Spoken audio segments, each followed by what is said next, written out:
I would like to discuss the difference between implicit costs and explicit costs with you. This is an important distinction. So let's start with just the words explicit and implicit. You've seen the signs: no shoes, no shirt, no service. This is an explicit message. But there's also an implicit message, and here's what you might want to try sometime. Actually, you shouldn't try this. Just get up in the morning, put on a shirt, put on shoes, and go walking into a store. You have obeyed the explicit rules of the store by wearing a shirt and shoes. Now, of course, that's not a good idea because you're going to get arrested because you ignored the implicit message of the sign, which is basically saying get dressed or dress appropriately. But of course, that leaves some interpretation behind, and some people would say, okay, I'm dressed appropriately even if I'm barefoot.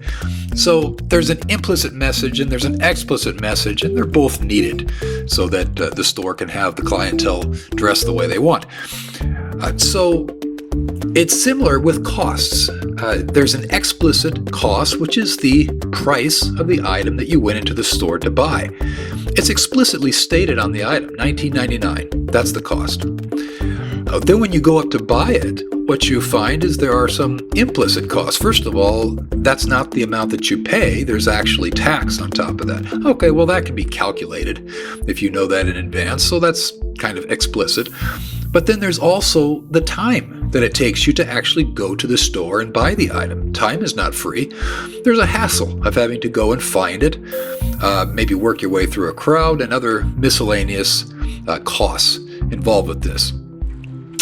So imagine that you're in the store, you're about to buy the item, and then a friend tells you that it's on sale at a store nearby for $18.99.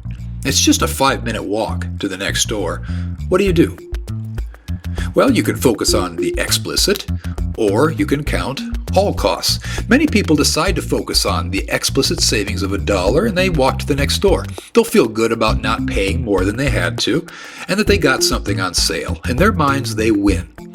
Unfortunately, they really lose. They had to go put the item back on the shelf. They had to walk 5 minutes to the next store. They have to find it, hope it was really on sale, take it up to the counter. And once they're in line, they're finally done spending the extra time and energy on their $1 of savings.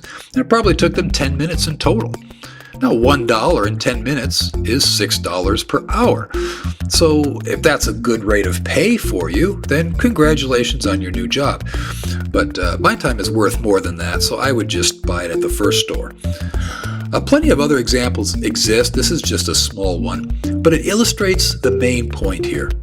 If you ignore implicit costs, then you will end up paying a lot of them, and they can be more expensive than you think.